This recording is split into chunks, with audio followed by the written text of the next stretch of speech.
How's it going, everybody? It's Thomas here at eTrailer, and today we're going to take a look at and show you how to install the eTrailer 2-inch hitch receiver here on a 2026 Chevrolet Colorado.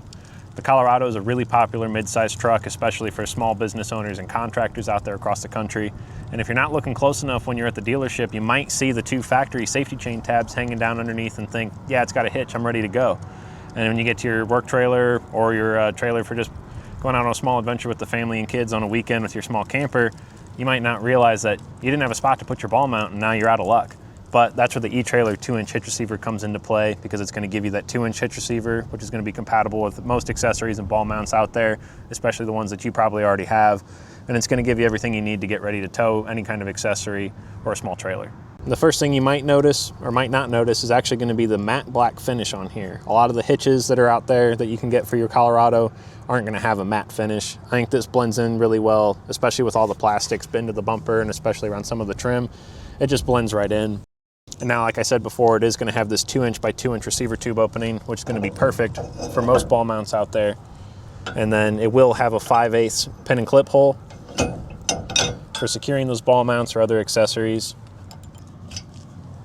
For our safety chains, we're going to have these plate style loops down here, and they're going to be great if you have a clevis hook style. They're going to fit right in there. It is kind of best to approach it from the side because it is a little thicker on the front, but even for your smaller S-hook style, they fit in there. They're not going to bind up at all.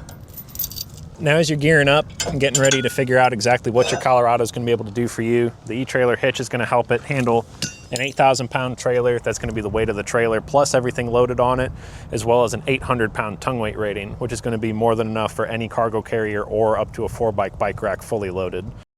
Now, if you do want to use a weight distribution hitch with this vehicle to make it a little better when you're hauling a big enclosed trailer with a car in it or something like that, that will bump your weight capacity up. You're going to be able to have a gross trailer weight rating of 10,000 pounds and a gross tongue weight rating of 1,000 pounds. Now, to get an idea of the clearances that you have for any kind of cargo carrier bike rack, a lot of the newer ones and a lot of the nicer ones are going to be able to fold up in a stowed position, so that way they don't take up as much space when they're unloaded. And we're going to find out our clearance for that by measuring from the center of our hitch pin hole out to the edge of our bumper. And we're looking right at just over 3 inches for that. And that's honestly really good. I don't think you're going to have any clearance issues. The only thing that's going to come to mind is when you go to drop your tailgate down, you will want to remember to drop those accessories down, or else you're not going to be able to access your tailgate if you have a tonneau cover. And now for ground clearance, we're going to measure to the top inside edge of our hitch receiver tube. That's going to give us 18¼ inches. Now, that measurement's going to come in handy when you are picking a ball mount. If you're going with a fixed ball mount, or if you're trying to figure out your measurements for a weight distribution hitch, you're going to want to take that and then compare it to the coupler of your trailer. You want your trailer completely level, and then you're going to measure from the ground to the top of the coupler where the ball is. Then you're going to take that and measure the difference here, and that's going to tell you whether you need X amount drop or X amount rise to be able to make everything tow nice and flat. So far in this video, we've talked an awful lot about hauling trailers with the Colorado, but for the eagle-eyed viewer, you might notice that there's a dummy plug here, not wiring. You're going to need wiring so that way you're safe and legal, whether you're pulling a small trailer and you need that 4-pole connection, or if you're pulling a larger trailer with brakes and you need that 7-pole connection. Now, thankfully, GM has the most Colorados prepped with the plug right underneath that will tie into this. You just uncouple it from the dummy plug, slide this in place, and you're all ready to go with your wiring. You just want to do a quick function check before you hit the road. This option from Kurt, it's pretty sleek. It matches a lot of the newer aggressive body lines of the 2026 Colorado. I really like it, and I think it'd be a great fit on your Colorado as well.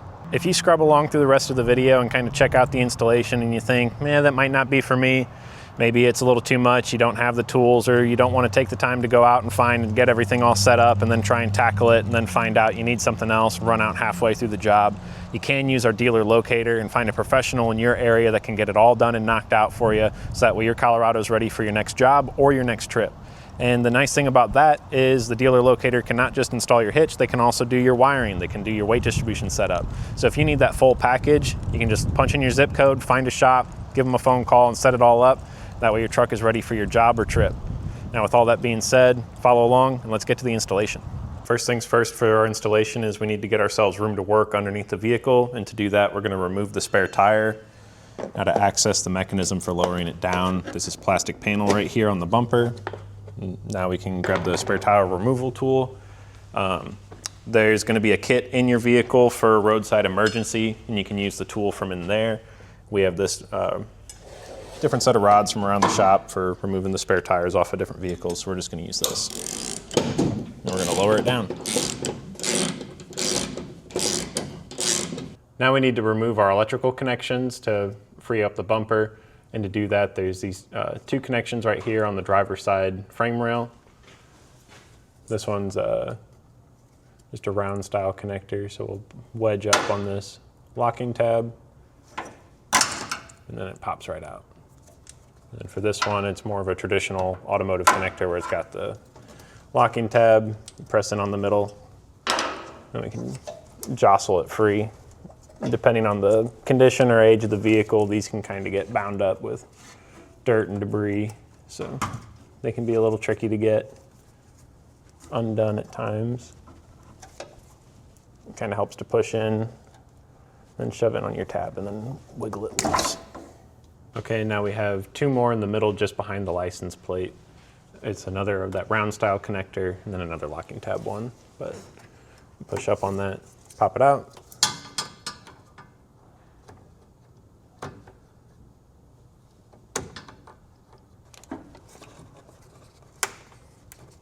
There we go. And our last thing here for the bumper before it's ready to go is getting the US car connector out of this dummy plug. And it's the same thing with a locking tab and then a lever to press, and it pops right out.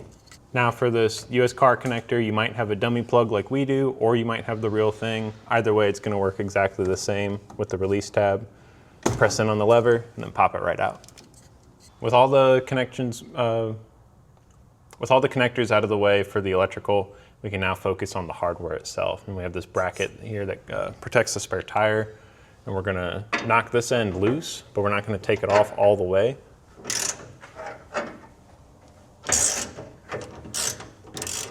And then we'll come back over to this side and remove this bolt entirely. So that way we can swing this bracket out of our way. It's going to be a 15mm socket for both sides of this.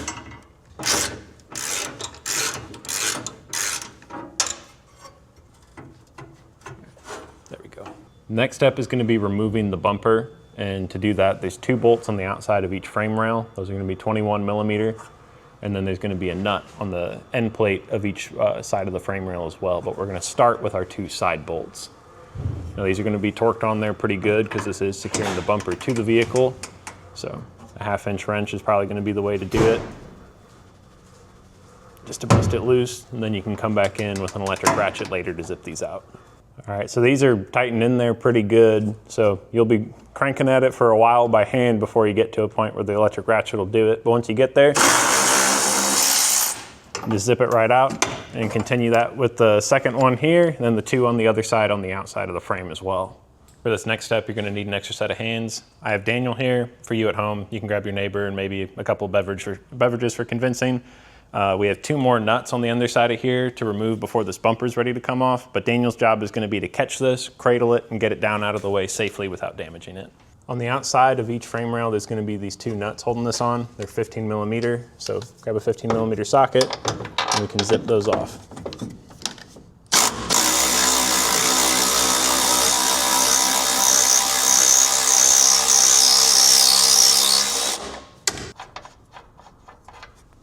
All right, with this last one almost ready to come off, we got Daniel ready to catch the bumper beam, and it's not too heavy, so it should be all ready to go.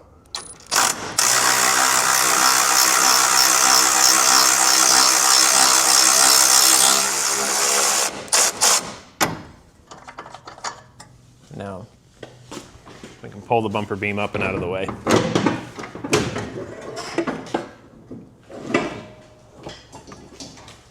We can get this cross member out of the way, and it's going to be 4 more 21mm bolts, 2 on each frame rail going into some weld nuts.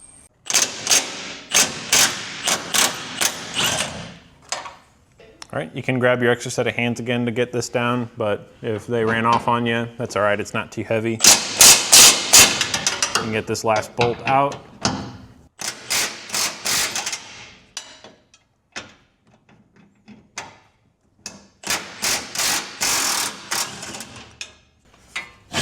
Pull it down and get it out of the way. If your first set of hands ran off on you, go ahead and round up another guy with the promise of beverages, and then we can get this lifted up in place, and we're gonna be using the same hardware that we used for that factory cross member, just going up into the bottom of the frame rail. We'll get these all started by hand, but once you get one on one side, it'll kind of help support it, then you can get them all in all the way around. So just a tip for getting the bumper beam back on, you can see the gap here. We're gonna snug up the hardware on both sides and just get it real close, but you don't want it to actually make contact with the bottom of the frame rail just yet, because there is some front to back movement here. Now it's real tight up on this, so it's gonna be hard to show, but that's to help get the bumper beam set in place on top of the hitch.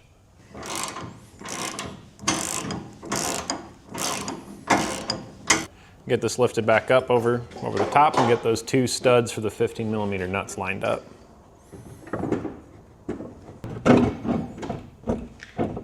With the stud popped through, we can throw that 15mm nut right back on. Now we can start working on the rest of the factory hardware, so those two side bolts on each side of the frame rail.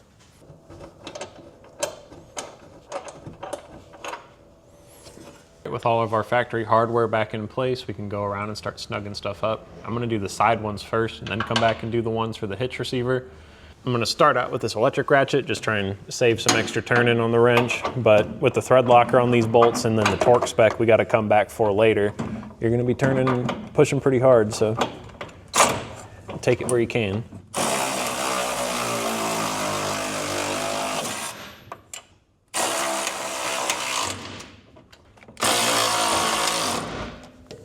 As we're going around, don't forget your two 15mm nuts. Now you're gonna need a 1/2-inch drive torque wrench to get these bolts down to the spec in the instruction manual. Now with a torque wrench like this, chances are you're not really ever gonna use it again after you do this, so the best thing to do would be to go to your local auto parts store. They should have a tool rental program where you just put down a small deposit, take this back, torque your bolts, then drop it off, and you should get the deposit back as long as you don't have an accident or break it along the way. But with that being said, we'll get up under here and start torquing these down.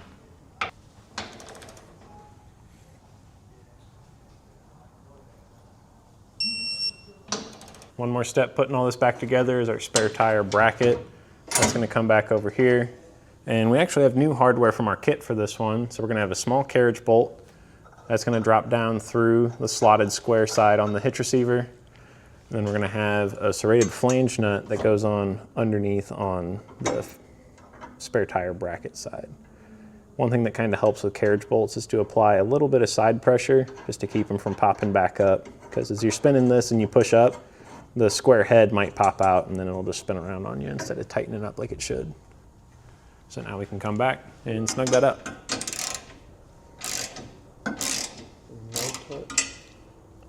For this, there's not a torque spec. You're just gonna tighten it up, and then the serrations on that flange nut will bite in and keep it from backing off. And don't forget to tighten up this end too, again using that 15mm socket. Now we can come back around and reconnect all these electrical connectors and get any of the Christmas tree fasteners that we popped out put back in place. Thank you for sticking along this far in the video. Hopefully the installation portion was able to help you get your Colorado set up if you are doing the job. Now with all that being said, if there are any other things that you have any questions about or things that you think we might have missed in our video, feel free to reach out, leave a comment.